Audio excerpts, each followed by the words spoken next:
The snow had been falling since dawn, the kind that erased edges and softened the world into something deceptively gentle. But the cold beneath it was sharp enough to bite through bone, and she stood there in the middle of it with her shoulders squared, hands bare, coat thin and worn, eyes lifted not in defiance but in resolve, the kind that came from a life that had taught her how fragile pity was and how heavy it could feel when draped over someone who never asked for it.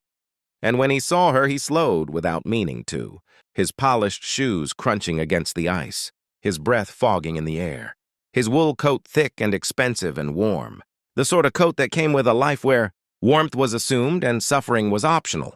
And for a moment, he thought she was just another figure, passing through the white blur of the city, another shadow among many.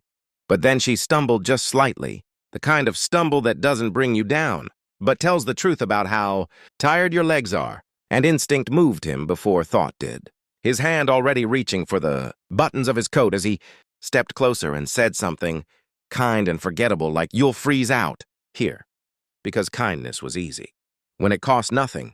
And she turned to him then, really turned, her face flushed from the cold, her dark hair dusted with snow, her eyes sharp and clear and unafraid, and she looked at the coat in his hands and then at his face, and she shook her head once, slowly, and said, "I don't need pity." And there was no anger in her voice, no bitterness, just a boundary drawn clean and firm, and the words hit him harder than the cold ever could, because he realized in that instant that what he'd offered wasn't warmth. Not really, it was absolution. It was a way to walk away feeling good without ever understanding who she was or why she stood there.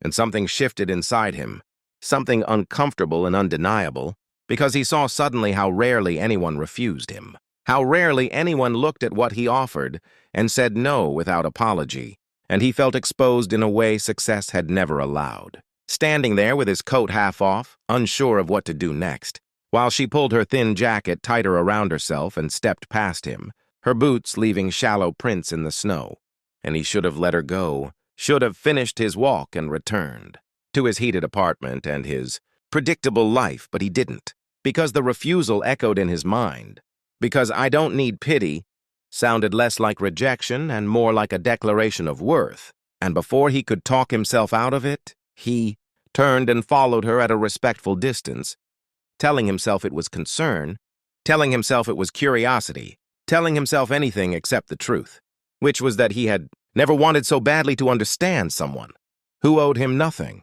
And as they walked, the city revealed itself in layers, the glittering storefronts fading into quieter streets, the noise thinning, the snow deepening, and finally she stopped beneath a flickering street lamp, near a small community shelter, its brick walls stained with age and resilience. And she turned again, surprised but not startled to see him there, and he opened his mouth to apologize or explain or retreat. But she spoke first, her voice softer now but no less steady, asking why he was following her. And for once in his life he told the truth, halting and imperfect, saying he didn't know, saying he felt like he'd missed something important, saying he didn't want to walk away unchanged. And she studied him for a long moment, weighing something invisible. And then she sighed and said her name. And in that simple exchange, names traded in the snow, the world shifted again because names have a way of making people real. And as the shelter door opened behind her and warm air spilled out, she paused and said, "If you really want to help, don't start with a coat." And then she went inside, leaving him alone under the street lamp, coat still on his arm, heart heavier than it had ever been, realizing for the first time that falling didn't always mean losing your footing. Sometimes it meant losing your certainty. And as he stood there, he felt something else settle in, something quieter and stronger than guilt, a resolve to listen, to learn, to show up without needing to be the hero. And if this moment resonates with you, if you believe stories like this matter, take a second to subscribe to the channel, because this is only the beginning, and what comes next will stay with you long after the snow melts. He came back the next day and the day after that, not because she asked him to and not because he felt obligated, but because something inside him had been unsettled and refused to go back to sleep.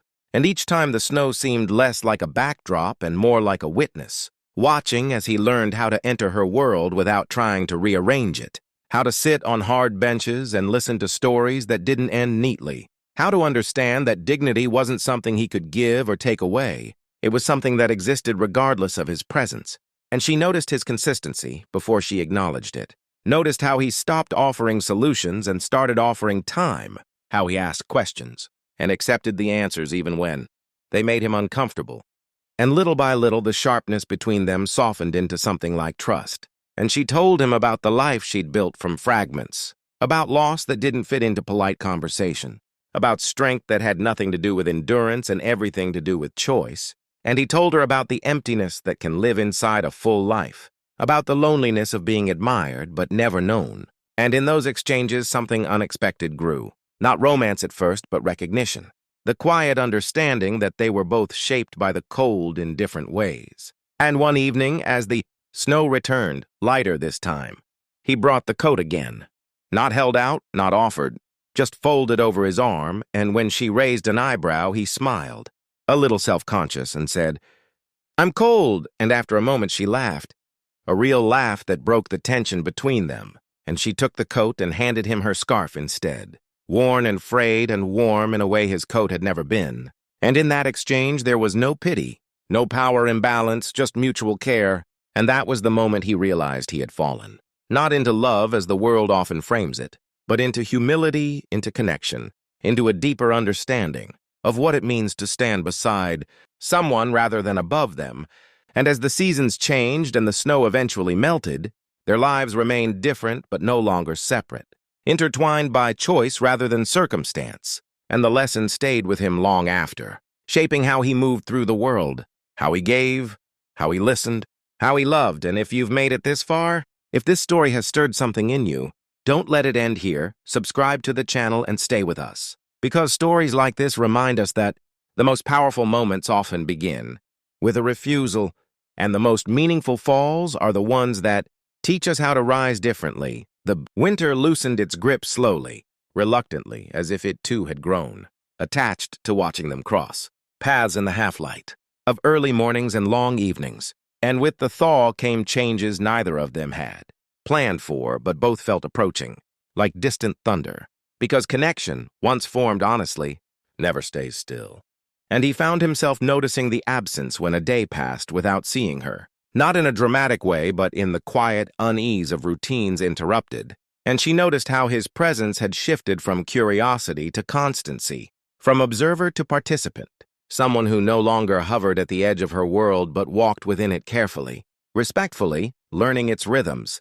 And one evening she finally asked him why he kept coming back. Not accusing, not testing, just asking, and he searched for an answer that wasn't selfish or grand, and found instead something simple and frighteningly true, that he felt more himself there than anywhere else. And the admission startled them both, because it implied a truth neither had spoken aloud, that sometimes the places we least expect become mirrors. And she nodded slowly, absorbing it, and said that mirrors could be dangerous if you stare too long, because you start seeing what you've been avoiding. And he understood then that she wasn't warning him away. She was inviting him to be honest with himself. And that night he walked home under bare branches, realizing that falling wasn't a single moment in the snow, but a series of small surrenders, each one asking more courage than the last. And if you're still listening, still walking with this story, subscribe to the channel, because the deeper the connection grows, the higher the cost of turning back. Spring arrived not with celebration, but with exposure, melting away the cover that had allowed silence to feel safe. And in the clearer light, their differences stood sharper, his world of choice and safety brushing against hers of uncertainty and earned resilience. And tension crept in where comfort had lived, not from cruelty, but from misunderstanding, from moments where he spoke too quickly, where help sounded like control, where care brushed dangerously close to condescension. And she pulled back, not dramatically, just enough to remind him that trust was not a straight line. And the distance hurt more than he expected, because it felt like falling all over again, this time without snow to soften the impact. And for the first time he considered leaving, not out of anger but fear, because staying meant confronting parts of himself success had hidden. And when he finally voiced this, halting and raw, she listened without interruption, and then told him that love, in any form, was not about erasing difference but standing inside it without flinching. and that if he stayed, it had to be because he chose growth over comfort. And something in her words settled him. Not because they promised ease, but because they offered truth, and he stayed. And in that decision, he felt the ground steady beneath his feet in a way it never had before. And if stories about real growth matter to you, now is the moment to subscribe, because this is where transformation truly begins. By the time summer came, the memory of snow felt distant but never irrelevant, like a scar that no longer hurts but still teaches. And their lives had not merged neatly or dramatically. There was no montage of rescue or redemption, only two people choosing each other's presence again and again, with honesty instead of heroics. And one evening, as they sat watching the city breathe in warm twilight, she told him she never refused the coat because she wanted to suffer. She refused it because she wanted to be seen as whole. And he told her that when she said no, it was the first time he realized how much of his life had been built on being needed rather than being known. And in that shared understanding there was peace. Not the loud kind, but the steady kind that lasts. And he knew then that falling hadn't diminished him. It had reshaped him, teaching him that humility is not loss and connection is not charity. And as the story closes, remember this moment. Remember the power of refusal, the strength of dignity, and the beauty of choosing to stand beside someone rather than above them. And if this journey moved you, inspired you, or changed the way you see the world even slightly, subscribe to the channel and stay, because stories like this don't end here.